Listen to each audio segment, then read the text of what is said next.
Eu tinha acabado de sair de um relacionamento de 4 anos, e sinceramente, tava meio perdido. Não era só sobre ela, sabe? Era sobre a rotina que a gente criou, os lugares que frequentávamos juntos e até as músicas que ouvimos 1000 vezes. De repente, tudo isso tinha um vazio estranho. Foi numa dessas manhãs cinzentas que resolvi explorar o bairro em busca de algo que me distraísse. Acabei descobrindo um café pequeno, com mesas de madeira desgastadas e janelas grandes que deixavam entrar uma luz reconfortante. Parecia um lugar seguro para organizar os pensamentos e, talvez, começar a reconstruir minha rotina. Passei a ir lá quase todo dia, sempre pegando o mesmo cappuccino e ocupando a mesa no canto, perto de uma estante cheia de livros que ninguém parecia ler. Foi numa tarde, depois de umas 3 semanas frequentando o lugar, que vi Dana pela primeira vez. Ela estava sentada na mesa ao lado da minha, mexendo distraidamente num anel prateado enquanto lia um livro com a capa tão desgastada que não dava para ver o título. De início, ela me chamou a atenção porque parecia deslocada, como se aquele lugar não combinasse com ela. O jeito que ela olhava ao redor, observando as pessoas, era como se estivesse tentando decifrar cada um ali.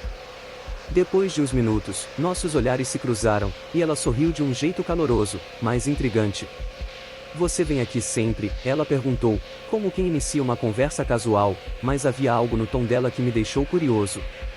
Assim começou a nossa conversa, e, aos poucos, fui descobrindo que Dana era uma recém-chegada na cidade, tentando se conectar com o lugar e as pessoas.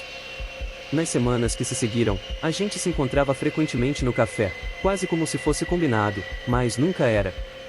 Conversar com ela era diferente. Dana parecia sempre ter uma história interessante para contar, mas nunca dava muitos detalhes sobre si mesma. Eu sabia que ela tinha vindo de outra cidade, mas ela nunca dizia qual. Falava que tinha largado tudo para começar uma vida nova e usava palavras meio vagas como recomeço e renascimento. Quando perguntei o que fazia da vida, ela riu e disse, um pouco de tudo. Aquilo devia soar misterioso, mas na hora parecia só uma tentativa de evitar papo chato sobre trabalho. O jeito dela de mudar de assunto era quase imperceptível, como se soubesse exatamente o que dizer para me distrair. Depois de algumas semanas de conversas no café, ela sugeriu que a gente jantasse juntos. Achei legal, até porque, apesar de estar tentando superar meu término, era difícil ignorar o quanto eu me sentia confortável com ela. Escolhemos um restaurante pequeno, não muito longe dali. O encontro começou ótimo. A gente ria, falava de música, filmes e algumas bobagens, mas tudo mudou de repente. No meio de uma frase, Dana ficou estranhamente quieta. Os olhos dela começaram a vagar pela sala como se estivesse procurando algo, mas sem realmente focar em nada. "Eles estão aqui", ela sussurrou, mais para si mesma do que para mim. Perguntei o que ela quis dizer, mas ela só balançou a cabeça e murmurou, "Não devia ter vindo."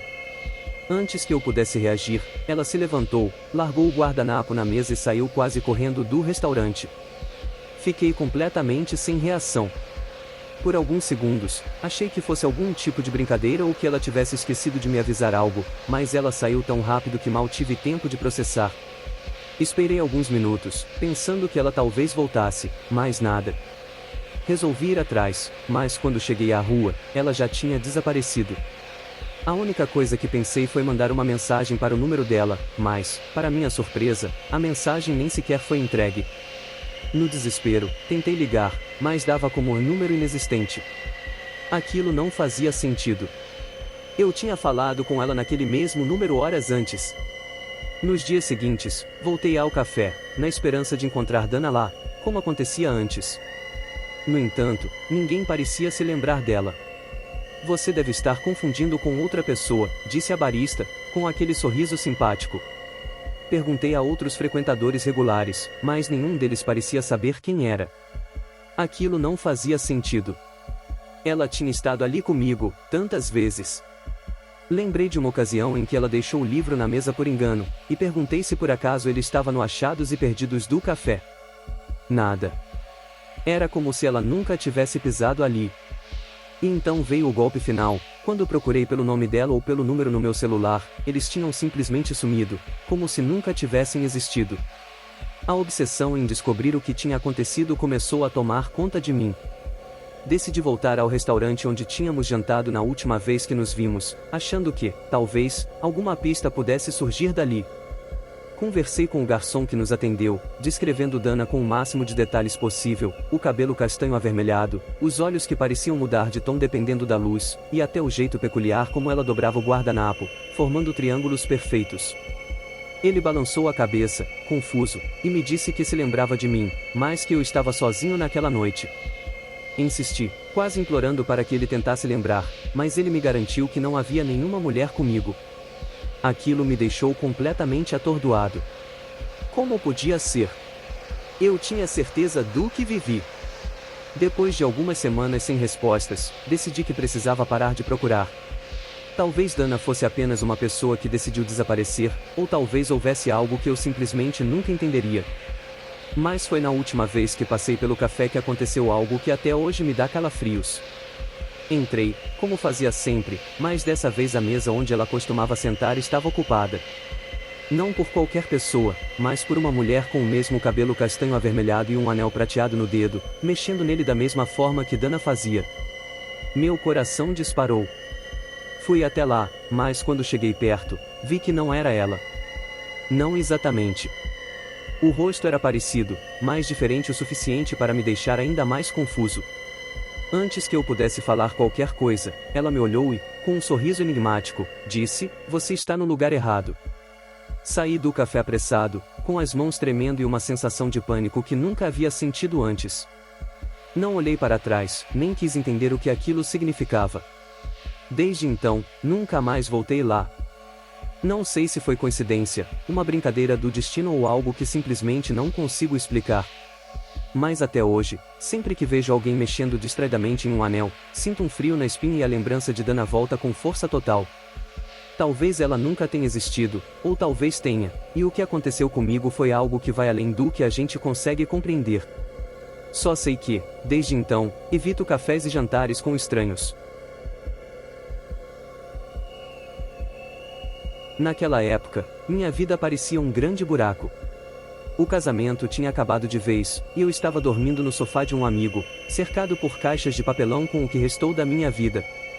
Cada dia era uma luta para juntar forças e levantar da cama, como se simplesmente existir fosse difícil demais. Tudo parecia um peso, o trabalho, os amigos, até as coisas que costumavam me dar prazer, como ouvir música ou cozinhar. Foi numa noite particularmente ruim, quando o silêncio do apartamento ficou insuportável, que saí caminhando sem rumo pelas ruas do bairro. Sem prestar muita atenção, virei uma esquina e vi um bar pequeno, espremido entre dois prédios antigos. Nunca tinha reparado nele antes. A fachada era discreta, e uma placa de neon gasto prendida meio torta, iluminando a calçada com uma luz opaca. Uma música dos anos 70 escapava pela porta entreaberta, abafada e um pouco distorcida, mas curiosamente reconfortante. Sem pensar muito, entrei. O lugar parecia uma cápsula do tempo. Mesas de madeira com marcas de copos espalhadas, bancos de couro com costuras soltas, e uma jukebox encostada num canto, claramente mais decorativa do que funcional.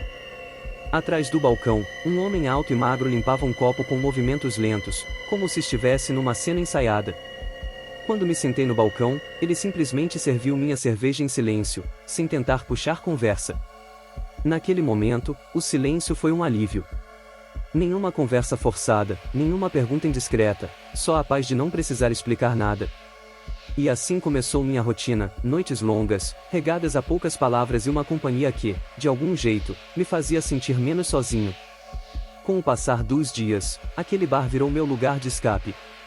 Não era um lugar para socializar ou esquecer os problemas numa noite de bebedeira, era só um canto onde eu podia ficar em paz. O bartender não dizia quase nada, mas estava sempre ali, atento e tranquilo.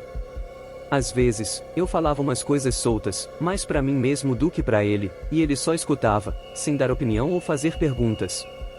Era estranho, mas de um jeito bom. Eu não precisava justificar nada, nem preencher o silêncio com explicações. Uma noite, depois de umas 3 cervejas, decidi desabafar de verdade. Não foi planejado, simplesmente saiu. Falei sobre como o casamento tinha desmoronado, sobre os erros que eu não sabia se eram meus ou dela, e sobre como eu não conseguia enxergar um caminho para frente. O bartender, como sempre, escutava sem interromper. Quando terminei, esperei o mesmo silêncio de sempre, mas, dessa vez, ele falou com uma voz firme, mas estranhamente reconfortante. Às vezes, a gente precisa se perder para perceber o que realmente importa. A frase parecia genérica à primeira vista, mas o jeito que ele disse fez aquilo parecer mais profundo, como se tivesse vindo na hora exata. No dia seguinte, a frase dele ainda ecoava na minha cabeça. Não era só o que ele disse, mas o jeito que falou, como se estivesse lendo um pedaço da minha alma que eu mesmo não tinha coragem de encarar. Voltei ao bar com a intenção de perguntar mais, talvez puxar assunto e descobrir quem era aquele cara. Mas, quando entrei, ele não estava lá. No lugar dele, uma mulher que nunca tinha visto antes limpava o balcão. Esperei por um tempo, achando que ele podia estar no estoque ou em algum canto do bar, mas depois de um tempo, criei coragem e perguntei: o rapaz que costuma trabalhar aqui. Ele vem mais tarde?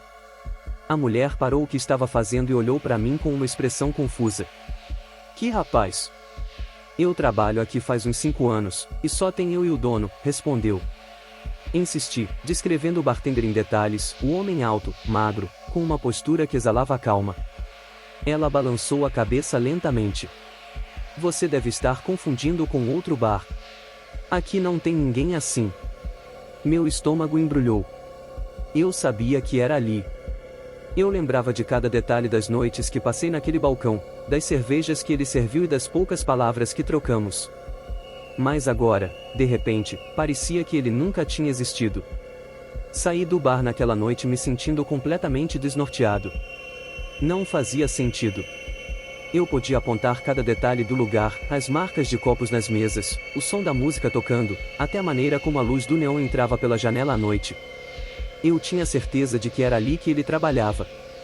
Por mais que tentasse racionalizar, algo dentro de mim dizia que não era só um engano. Tentei voltar para casa e esquecer aquilo, mas a curiosidade não me deixou em paz. Passei horas repassando mentalmente cada conversa, cada momento. Será que eu tinha inventado tudo? Será que minha mente, sobrecarregada pelo fim do casamento, tinha criado um personagem para me ajudar a lidar com aquilo? No dia seguinte, decidi voltar mais cedo, antes do horário em que costumava ir. Queria perguntar ao dono, ou a qualquer outra pessoa que estivesse lá, sobre o bartender. Quando entrei, o bar estava mais vazio do que nunca. Apenas 2 clientes em mesas separadas e a mesma mulher do dia anterior no balcão. Enquanto olhava ao redor, tentando encontrar algum sinal dele, reparei em uma fotografia antiga pendurada perto da entrada. Era uma imagem em preto e branco, mostrando 3 homens em pé atrás do balcão do mesmo bar. No centro da foto, lá estava ele, o bartender. Reconheci imediatamente o rosto e o olhar tranquilo. Perguntei à mulher quem eram aqueles homens. Ela olhou para a foto, sorriu e respondeu casualmente: ah, eles são os antigos donos. Esse do meio é o Sr. Robert. Ele morreu há uns 20 anos.